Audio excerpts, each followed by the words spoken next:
महाराष्ट्र में महाविकास अघाड़ी सरकार में शामिल तीनों पार्टियों शिवसेना, कांग्रेस और एनसीपी को जबरदस्त पटकनी देते हुए भाजपा ने जामनेर विकास कार्यकारी सोसाइटी के चुनाव में उनका सुपड़ा साफ कर दिया और सभी 13 सीटें जीतकर अपना परचम लहराते हुए राज्य में आने वाले चुनावों के लिए भी पूरी तैयारी का ऐलान कर दिया है।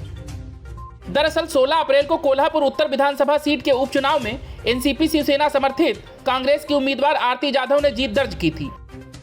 इसके बाद उद्धव ठाकरे सरकार में शामिल तीनों दलों के नेताओं ने बीजेपी को यह कहकर चुनौती दी थी कि इसी प्रकार से तीनों दल मिलकर बीजेपी को जीतने से रोकते रहेंगे। लेकिन दूसरे ही दिन जामनेर विकास कार्यकारी सोसाइटी के चुनाव में बीजेपी के सहकार पैनल ने सभी 13 सीटें जीतकर महाविकास अघाड़ी सरकार की बोलती बंद कर दी।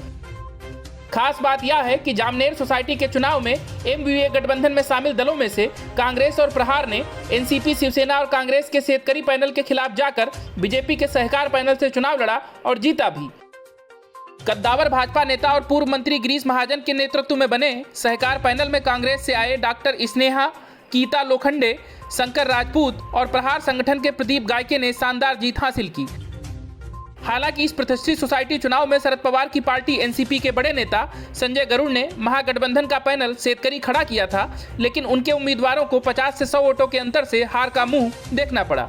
वहीं भाजपा के सहकार पैनल में गोपाल पाटिल, जगन सुरलकर निर्विरोध चुने गए थे। वहीं अन्य सीटों के लिए हुए चुनाव में पांडुरंग माली, देवराम चौधरी, ज्ञानेश्वर माली, अहमद जावेद, माधुरी लखोटे, गोविंद धनगर, राजेंद्र भोइटे, विजय सोनावड़े सहित 3 कांग्रेस से आए सदस्य विजयी हुए।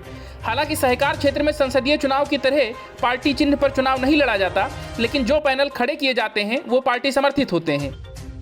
देश के पहले सहकारिता मंत्री का पदभार संभाल रहे अमित शाह के कार्यकाल में सहकार क्षेत्र का यह शायद पहला चुनाव होगा जिसमें बीजेपी पैनल में कांग्रेस की सहभागिता रही है।